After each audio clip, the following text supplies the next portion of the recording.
We're going to read a poem called The Caterpillar Race, and this is by John Hamilton. When we start to read this poem, I would like to think about summarizing. Good readers summarize while they read. This means that they think about what they're reading and then they restate all those words in their own. When you summarize, I want you to take the information that the author has given you, you decide what is most important, and then write a few statements about what you've learned in your journals. So I'm going to read the poem aloud to you. Again, it's called The Caterpillar Race by John Hamilton. Two little caterpillars had a race down the middle of a long dirt trail. One was fast as molasses, the other was as quick as a snail. They started out early in the morning, moved a quarter inch by noon. By the time they've gotten 20 feet, they've turned into cocoons. Winter passed, and then spring came. They both emerged in May. One was a butterfly, the other was a moth, and they flew the rest of the way. One traveled by day, the other by night, to get to where they were going. 5 months later, they called out, "Time out!" when they realized it was snowing. They met again in the spring when the cold went by.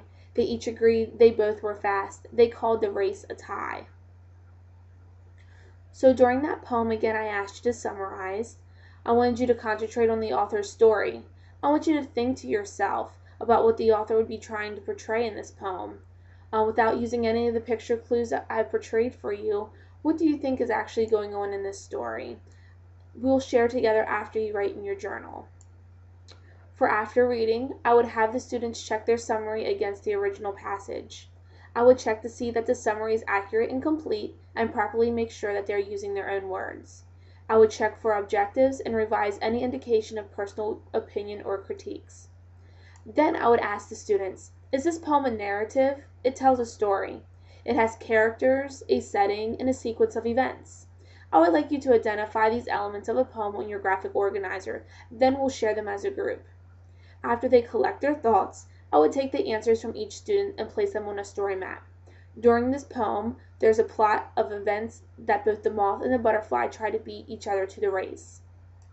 Then I would prompt, the author uses compare and contrast in this poem. There are compare and contrast with the moth and butterfly, but also between seasons, the rate of speed, and the distance of traveling.